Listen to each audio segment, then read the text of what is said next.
일본이 초비상 사태에 들어갔습니다. 도쿄 운부과학성 회의실엔 연일 국어 정체성 보존을 외치는 고성이 오갔고 일부 지역 교육청 앞에서는 한글 수업 중단하라는 극우 시위대가 진을 쳤습니다. 그런데 이 모든 혼란의 시작은 상상도 못한 한마디에서 비롯됐습니다. 우리 아이가 처음으로 쓴 글자는 일본어가 아니라 한글이었습니다. 그 말을 꺼낸 건 일본 사이타마현의 한 어머니였습니다. 그리고 지금 일본어를 버리고 한글을 선택하는 아이들이 늘어나고 있습니다. 히라가나도 가타카나도 아닌 한국의 글자 한글을 배우고 싶다는 초등학생들이 늘어나자 일본 전역이 충격과 분노, 공포에 휩싸였습니다. 도대체 무슨 일이 벌어진 걸까요? 왜 일본의 교실에 한글이 등장한 걸까요? 지금 바로 비디오를 재생해 보겠습니다. 안녕하세요. 저는 도쿄대학교 언어정보학부에서 문자의 구조와 언어인지 발달을 연구하고 있는 이노우에 가즈마사라고 합니다. 올해로 56이고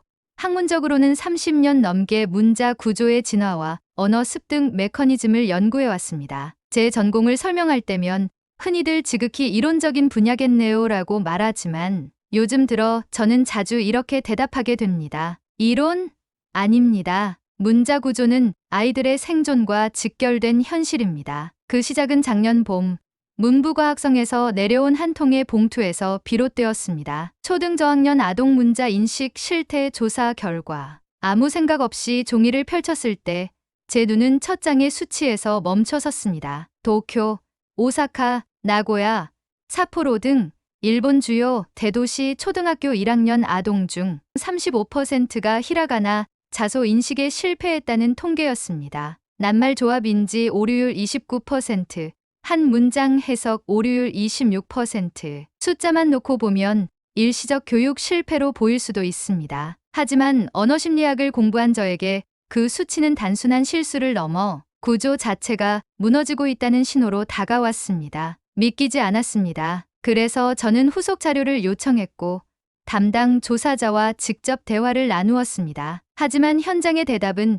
제 예상을 훨씬 뛰어넘는 것이었습니다. 도쿄만의 현상이 아닙니다. 후쿠오카, 히로시마, 사이타마 등 지방 중소도시에서도 히라가나 인지 실패율은 평균 30%를 넘고 있었고 낱말 이해 실패율은 25%, 문장 해석 오류율은 22% 수준이었습니다. 제 머릿속이 뒤엉켰습니다. 그 무렵이면 일본에서는 AI 학습기기와 태블릿 수업이 확대되고 있었고 정부와 학계는 디지털 환경 적응 교육에만 초점을 맞추고 있었죠. 그런데 이 현실은 전혀 다른 문제였습니다. 문자라는 도구 자체가 아이들로부터 학습을 빼앗고 있다는 생각이 강하게 들었습니다. 그래서 저는 교실로 향했습니다. 연구실 문을 닫고 사이타마와 군마, 지바 등지의 초등학교 1학년 교실을 직접 찾았습니다. 그리고 그곳에서 제 삶의 방향을 바꾸게 된 장면을 목격하게 되었습니다. 오전 9시 50분, 사이타마현에 있는 한 시립 초등학교의 1학년 교실이었습니다. 히라가나 수업이 막 시작되자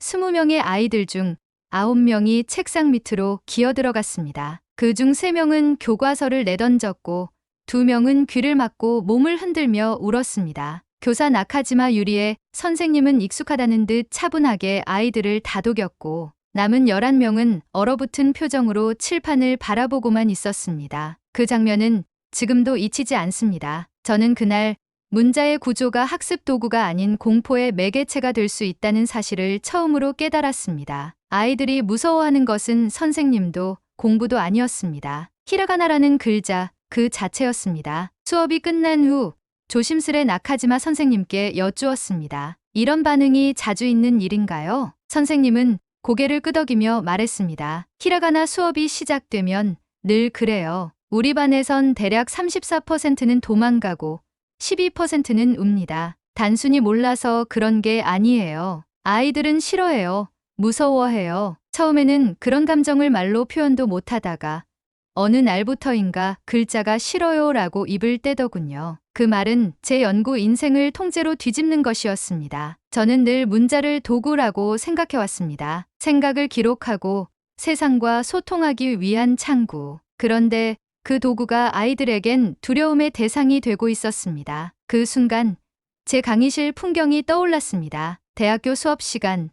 제가 칠판에 복잡한 한자어를 적을 때면 학생들 절반은 스마트폰을 꺼내 뜻을 검색했습니다. 일본인이면서도 일상적인 단어조차 해석하지 못하는 경우가 많았죠. 그 생각은 일본 성인 문해력 통계와 겹쳐졌습니다. 문부과학성의 자료에 따르면 일본 성인의 약 7%는 일상생활에 필요한 한자 약 2,000자를 숙지하지 못합니다. 또 OECD의 성인 역량조사 PIAAC에 따르면 일본 성인의 약 11%가 해석 불가 또는 해석 한계 수준 이하의 문해력을 지닌 것으로 나타났습니다. 게다가 NHK가 실시한 국민 실태 조사에서는 가타카나 단어가 익숙하지 않아 정확한 의미를 유추하지 못한다는 응답이 전체의 24%에 달했습니다. 이쯤 되면 아이들의 문제가 아닙니다. 문자, 체계 자체가 과도한 인지 부담을 주고 있다는 구조적 증거였습니다. 저는 그날 저녁 혼자 사무실에 남아 수십 장의 통계와 기존 학술 논문을 펼쳐놓고 앉았습니다. 그리고 스스로에게 질문을 던졌습니다. 혹시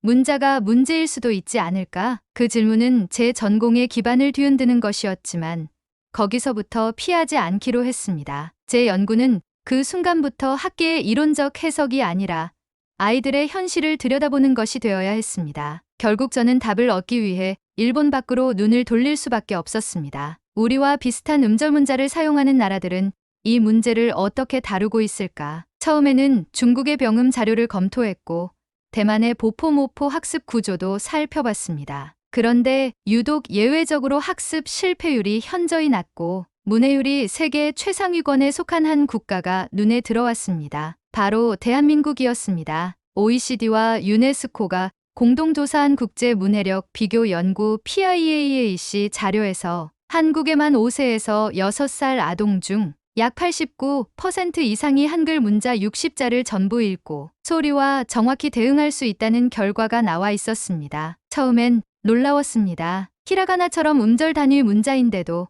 왜 이렇게 큰 차이가 날까? 궁금증이 일자 저는 밤새도록 한글 관련 논문을 찾아 읽기 시작했고 곧 하나의 그래프에서 시선이 멈췄습니다. 한글은 문자 모양, 소리, 조합 원리가 서로 일치해 기억 부담이 거의 없다. 단 한 문장이었습니다. 저는 한참 동안 그 문장을 응시했습니다. 그런데 그 한 문장이 아이들이 히라가나 앞에서 눈을 질끈 감고 입을 닫던 모습과 겹쳐지며 제 머리를 강타했습니다. 저는 문득 아이들이 글자가 무서워요라고 말했던 장면을 떠올렸습니다. 히라가나는 그들에게 암기해야 할 기호였지만 한글은 규칙을 이해하면 스스로 조립할 수 있는 퍼즐 같았습니다. 그 순간 머릿속에서 무언가 딱 하고 끊기는 느낌이 들었습니다. 이 실험에 한글을 한번 넣어보면 어떨까? 이제 남은 건 선택이 아니라 책임이었습니다. 문자는 도구가 아닙니다. 문자란 아이가 세상과 연결될 수 있는 첫 번째 다리입니다. 그리고 지금 일본의 교실에는 그 다리가 무너지고 있었습니다. 한글을 실험군에 넣겠다는 결심은 생각보다 훨씬 많은 파장을 불러왔습니다. 먼저 동료 교수들의 반응부터 거셌습니다. 한 명은 회의 도중 책을 덮으며 이렇게 말했습니다. 이노우에 선생, 아무리 실험이라지만 한국 문자를 일본 아동에게 가르친다고요?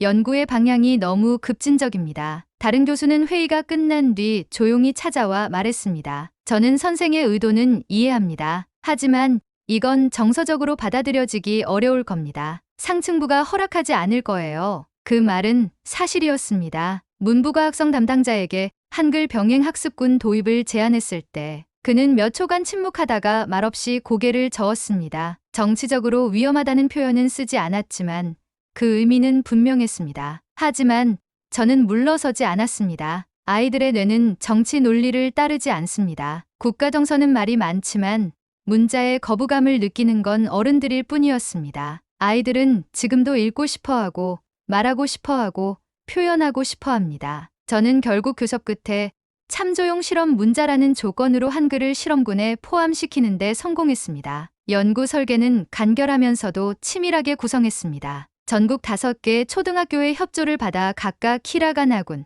가타카나군, 한자군, 통합군, 그리고 한글군으로 나눴습니다. 각 군은 문자 인지 훈련, 발음 인식, 낱말 조합 능력, 읽기 유창성 등 동일한 교육 조건에서 수업을 받게 했습니다. 실험은 총 12주, 하루 40분 수업 기준으로 진행되었고 각 학교에는 외부 개입을 최소화하도록 조치했습니다. 처음엔 기대보다는 우려가 컸습니다. 히라가나군에서는 학습 초반 아이들이 반응을 보이다 중반부터 급격히 집중력을 잃기 시작했고 가타카나군에서는 의미 파악에서 큰 혼란이 나타났습니다. 특히 외래어 혼용 구간에서는 아이들이 단어 뜻을 추측하지 못해 질문이 끊이지 않았습니다. 한자군은 더 심각했습니다. 수업을 이틀 연속 빠지는 아동이 늘기 시작했고 전체의 3분의 1은 학부모가 정서적 스트레스를 이유로 중도 참여 중단을 요청해 왔습니다. 저는 그 수치를 마주하며 말없이 실험 노트를 덮었습니다. 이건 단순한 학습 속도 문제가 아니라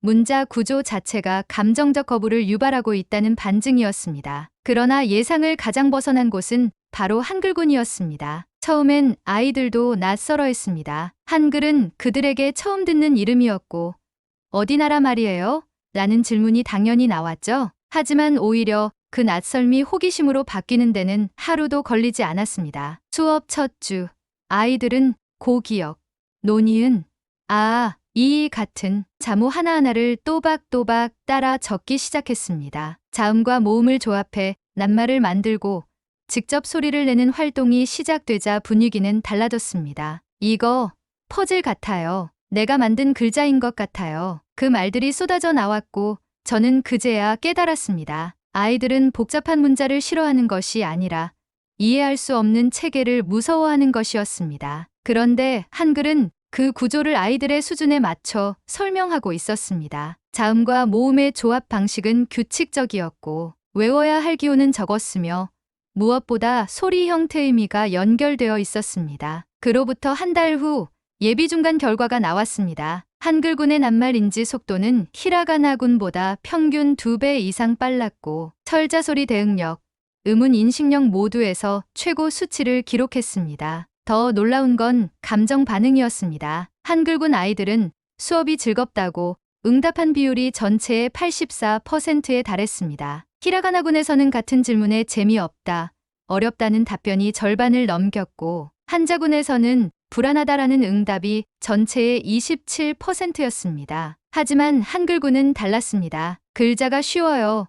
글자가 재미있어요. 소리가 신기해요 같은 표현이 쏟아졌습니다. 한 아이는 이렇게 말했습니다. 히라가나는 누가 만든 건지 모르겠지만 이건 내가 만든 것 같아요. 그 말을 들은 순간 저는 뒤통수를 얻어맞은 듯한 느낌이 들었습니다. 언어학자로서 수많은 정의와 용어를 익혀왔지만 문자란 무엇인가라는 질문에 그렇게 간명한 답을 들은 건 처음이었습니다. 그날 밤 저는 연구 노트 맨 마지막 장에 이렇게 적었습니다. 아이에게 문자는 세상과 연결되는 유일한 도구다. 우리가 그 도구를 어렵게 만들고 있었다면 그건 교육이 아니라 방해다. 한글군 수업이 열리는 날이면 복도의 웃음소리가 유독 많았습니다. 책상 앞에서 혼잣말을 하며 자모를 조합해보는 아이들, 칠판에 동그라미와 세모를 그리듯 낯선 글자를 적으며 킥킥 웃는 얼굴들, 그 얼굴들을 바라보며 저는 알 수 있었습니다. 이건 통계가 아니라 체험입니다. 학습이 아니라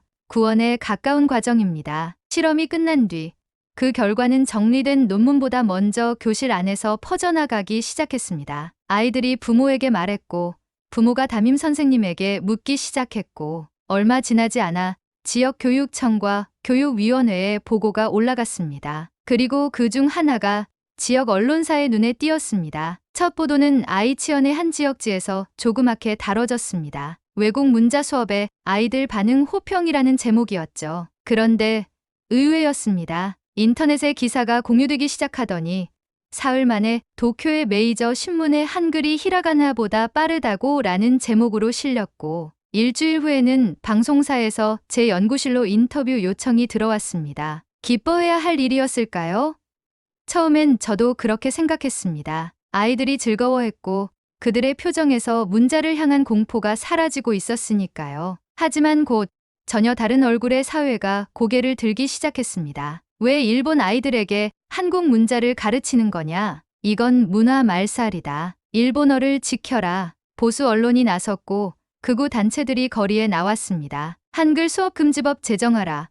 한국 문자 교육 반대라는 플래카드가 도쿄 시내에 걸렸습니다. 제 이름이 적힌 피켓을 든 사람들도 있었습니다. 그리고 다음날 아침 연구실 앞 우편함에는 손글씨로 적힌 협박장이 도착해 있었습니다. 조선 문자로 아이들 뇌를 망치지 마라. 다음은 너다. 학교 측은 저에게 일시적 휴강을 권유했고 문부과학성은 추가 연구비 신청을 보류하겠다는 입장을 밝혔습니다. 실험에 참여했던 몇몇 학교는 외부 압력을 우려해 한글 수업을 중단하겠다고 통보해왔습니다. 마치 하나의 불씨를 집단적으로 꺼버리려는 듯한 분위기였습니다. 저는 밤마다 연구 노트를 펼쳤다가 다시 덮었습니다. 한글군 실험의 결과는 단순히 효과적이라는 수치를 넘어선 것이었습니다. 그건 아이들이 글자를 통해 스스로의 존재를 회복하는 과정이었습니다. 그런데 지금 그 가능성이 한국 문자라는 이유 하나로 꺾이고 있었습니다. 그 무렵 한 통의 편지가 제게 도착했습니다. 봉투에는 손으로 꾹꾹 눌러 쓴 글씨로 학교 이름이 적혀 있었습니다. 도쿄 외곽 A시립특수학교 마츠야마 6호 드림. 편지를 읽는 내내 손끝이 저렸습니다. 이노우에 교수님, 한 아이만 봐주실 수 없을까요? 편지의 주인공은 8살 소년 하루토였습니다. ADHD와 경증 자폐 진단을 받은 아이로 한 해 동안 히라가나를 12번 반복 학습했지만 자신의 이름조차 쓰지 못하고 있다는 사연이 적혀 있었습니다. 하지만 하루토는 소리에 민감하고 반복을 거부하지 않아요. 글자 자체를 무서워할 뿐이에요. 혹시 한글 수업을 받아볼 수 있다면 그 한 문장이 제 마음을 무너뜨렸습니다. 며칠 뒤 마츠야마 선생님과 함께 하루토의 집을 찾았습니다. 도쿄 외곽의 작은 연립주택 2층. 문을 열자 아이의 어머니가 조심스레 우리를 맞았습니다. 실내는 조용했고 거실 구석에는 작은 책상이 놓여 있었지만 그 위엔 교과서 대신 장난감과 낙서된 종이 뭉치가 쌓여 있었습니다. 한글이라면 한국 문자 말씀하시는 거죠? 아버지는 낯선 듯 말끝을 흐렸고 어머니는 고개를 끄덕이며 물었습니다. 그게 우리 아이에게 도움이 될 수 있을까요? 히라가나는 이제 12번이나 다시 시작했어요. 저는 조심스럽게 말씀드렸습니다. 하루토는 소리를 잘 기억하는 아이라고 들었습니다. 한글은 문자와 소리의 관계가 아주 단순하고 규칙적입니다. 일종의 퍼즐처럼 이해할 수 있어서 외워야 할 것보다 조합해서 만들 수 있는 게 많습니다. 무엇보다 부담이 적습니다. 아버지는 고개를 돌렸고 어머니는 잠시 눈을 감았다가 말했습니다. 이젠 뭐든 해보고 싶어요. 아이가 우리를 불러만 준다면. 그 말에 저는 마음이 멈춰섰습니다. 불러만 준다면이라는 말은 하루토가 지금껏 단 한 번도 엄마, 아빠라는 말을 꺼낸 적이 없다는 뜻이었습니다. 그날 이후 저는 하루토의 집을 찾아가기로 했습니다. 학교라는 공간이 하루토에게 주는 긴장을 줄이고 편안한 환경에서 시작하기 위해서였죠. 첫날 저는 흰 종이에 이응과 오를 또박또박 써서 건넸습니다. 이건 오예요. 하루토는 고개를 갸웃하며 종이를 한참 들여다봤습니다. 말은 없었지만 손끝이 살짝 종이를 만지는 걸 보며 희망을 느꼈습니다. 둘째 날 기역과 아 그리고 키읔과 아를 함께 보여주며 말했습니다. 이건 가, 이건 카. 잘 보면 둘이 달라요. 저는 일부러 실수한 척 말했죠. 이게 가였나? 하루토는 천천히 고개를 저으며 작게 말했습니다. 가. 셋째 날 저는 작은 게임처럼 접근했습니다. 그럼 이건 뭘까요? 티읕과 오. 하루토는 잠시 침묵하다가 입을 열었습니다. 토. 그날 수업을 마치고 어머니가 방문 틈 사이로 조용히 웃는 얼굴을 내비쳤습니다. 교수님, 방금 들으셨어요?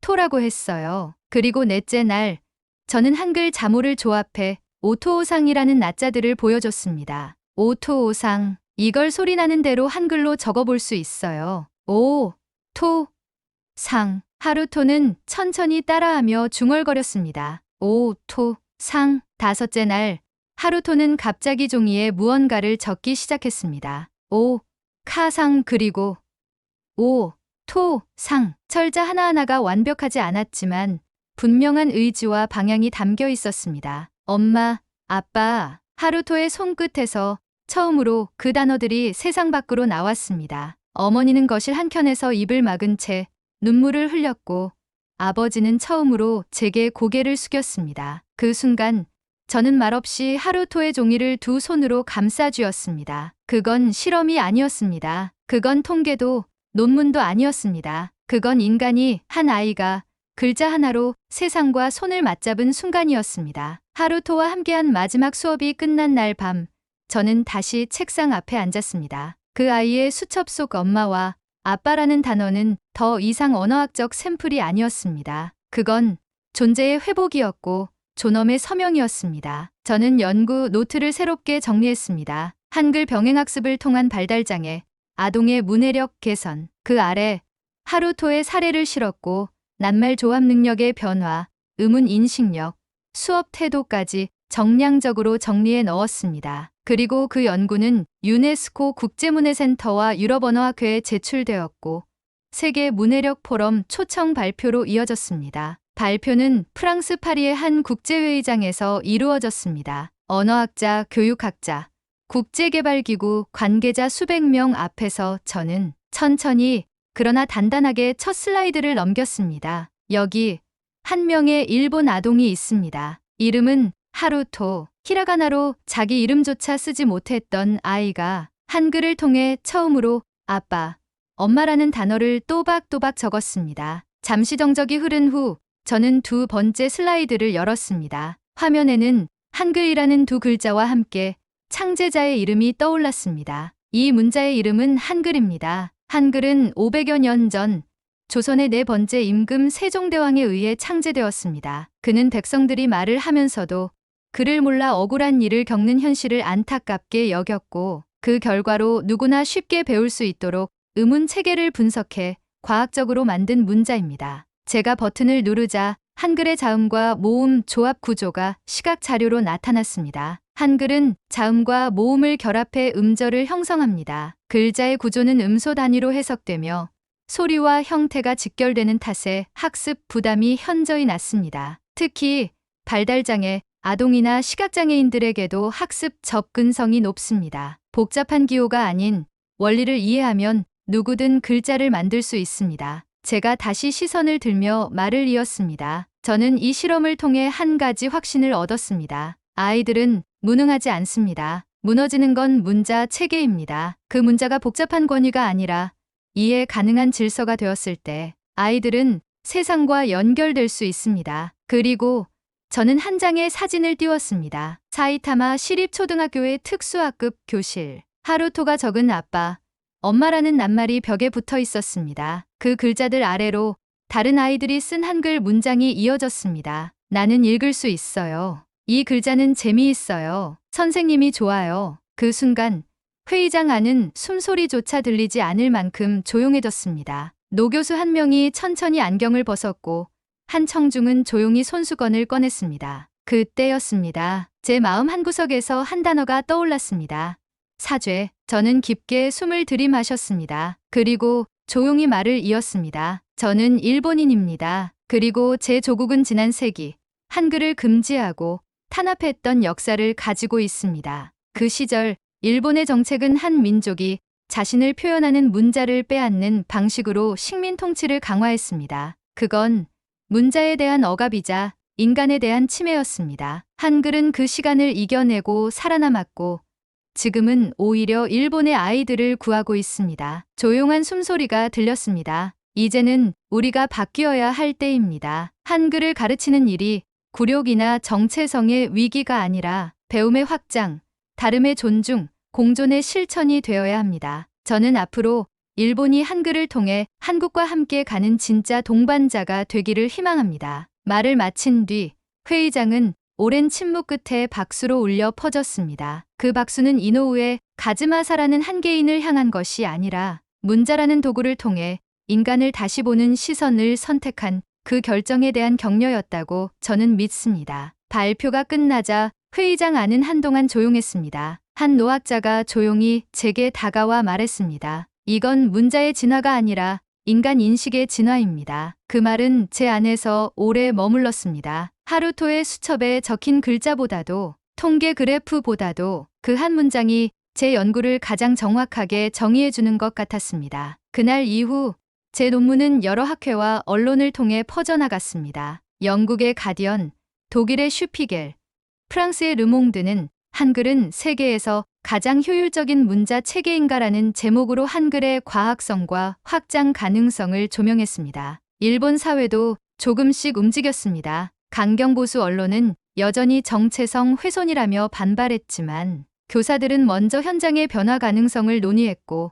일부 교육위원회는 조심스럽게 시범 수업을 검토하기 시작했습니다. 결국 문부과학성도 침묵을 깨고 도쿄와 오사카, 나고야 등 일부 초등학교에서 히라가나 한글 병행 수업이 정식 도입되기 시작했습니다. 그 소식을 들은 날 저는 아무 말 없이 책상 앞에 앉아 하루토의 수첩을 다시 펼쳐보았습니다. 삐뚤빼뚤한 글씨로 적힌 엄마, 아빠라는 단어가 그때보다 더 또렷하게 제 눈에 들어왔습니다. 그건 단지 한 아이의 문장이 아니라 문자라는 체계가 한 아이를 받아들이는 순간이었습니다. 그 이후 저는 연구를 확장해 에로프 프로젝트를 본격적으로 출범시켰습니다. 기류의 참여, 평등을 위한 한글 학습. 그 이름은 연구의 목적이 아닌 아이들의 권리를 위한 선언이었습니다. 이 프로젝트는 현재 홋카이도에서 큐슈까지 총 12개 학교에서 진행되고 있고 문해력의 어려움을 겪는 아이들,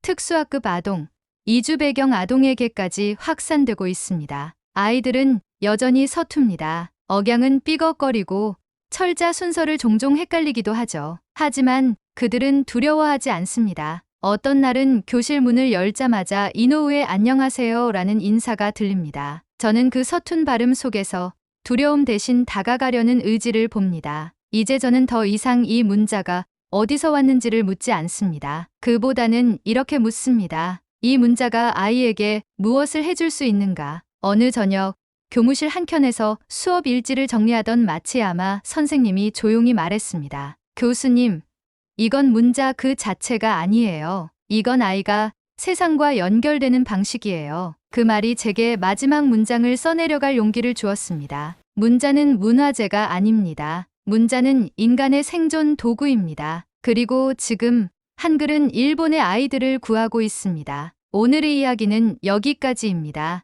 여러분은 어떻게 느끼셨나요? 여러분의 생각과 마음속 울림을 댓글로 남겨 감동 비디오의 마지막을 장식해주세요. 여러분의 댓글 하나하나가 영상을 제작하는데 큰 힘이 됩니다. 그리고 오늘의 사연이 따뜻하게 다가오셨다면 구독과 좋아요도 잊지 말아주세요. 다음엔 더 깊은 감동과 더 진한 이야기로 찾아뵙겠습니다. 함께해 주셔서 진심으로 감사합니다.